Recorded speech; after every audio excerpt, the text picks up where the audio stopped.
But yeah, first off, I just want to say the visuals look absolutely incredible from what I've seen in the preview footage. Was there any like movie or comic that you actually took inspiration from to like get that style? Yeah, I mean, well, I definitely was looking at the 60s comics for the Fantastic Four. Yeah. You know, they were created in the 60s, Jack Kirby, Stan Lee. So that was our touchstone. Yeah. I mean, but then I looked at 60 plus years of Fantastic Four comics.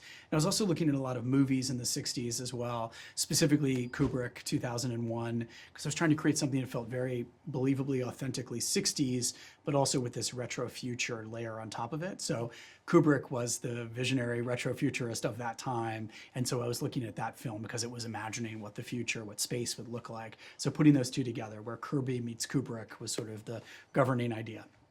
Honestly, it looked so good. I'm actually so excited for the film after seeing that. Another like great thing I saw was the character dynamics, and obviously with this is Marvel's first family, you have to nail the chemistry between all the actors. Yeah. When did you realize you actually found your Fantastic Four in the casting process? Well, you know, I kind of assembled them one at a time, but I was always thinking about how they would work together as husband and wife, as brother and sister, as best friends. But ultimately, you know, I knew I needed to get the best possible actors for each role to bring that character to life. And then we would work together to create that chemistry and that history. And we did. We had three weeks of rehearsal before we started filming, treated it much more like a play, kind of to try to build that history together. And one of the things about great actors, they create chemistry. Yes. You know? These films aren't just about the heroes, it's about the villains as well. What was the main choice with getting Galactus to be the big bad of this film? You know, he's one of the two great Fantastic Four villains, you know, he's literally the largest thing in the universe. And so our movie is about the smallest, newest thing in the universe, a baby, and the oldest, biggest thing in the universe. And there was something really powerful about those two. And obviously this is not the first time Galactus has been used. What do you think separates this film to the other Fantastic Four films that have already come out? I mean, every artist, every filmmaker, every comic book person who creates something has to interpret these characters through their own experience, through their own life. You know, and I'm a dad, I'm a husband, and so I definitely am aware of and respect those other films and enjoyed them when they came out. But I was mostly just thinking about who are these characters to me, you know, and how do I make them feel as real as possible. And the big difference in this film is obviously, you know, Sue Storm, pregnant. So like, what was the choice behind that? Why did you want to get Franklin Richards into this film?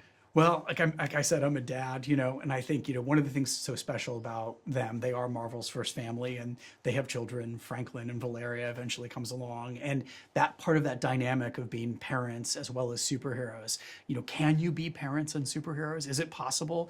And that sort of was the question of our movie. You know, that's sort of the theme of the movie. And by the end, it's like, yes, in fact, you have to be parents and superheroes. You know, it's you're a better parent and a better superhero because of it. What do you think the key message of this film is then? I think it's about that. You know, it's definitely about family for sure. It's about, you know, it starts certainly from a place that I think a lot of parents understand, which is anxiety, you know, the nerves of bringing a child into this world, hoping for the best, you know, being prepared, you know, to sort of fight off everything you need to keep them safe.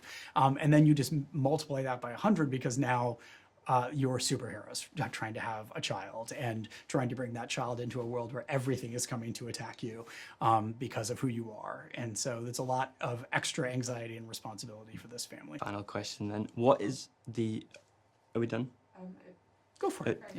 With the title being like Fantastic Four First Steps, what is the first steps truly? I mean, it definitely has a couple of different meanings for sure. Apollo 11, this is the 60s, and this is the space race. And I enjoyed thinking about our Fantastic Four as the Apollo 11 astronauts, that they were the ones instead of Neil Armstrong and Buzz Aldrin to go into space for the first time. And then it's also about children, and it's also about bringing these characters into the MCU. It has a lot of different possible meanings. Thank you so much for your time. Pleasure. Thank you. Meeting you. Yeah, Thank you. nice to meet you too.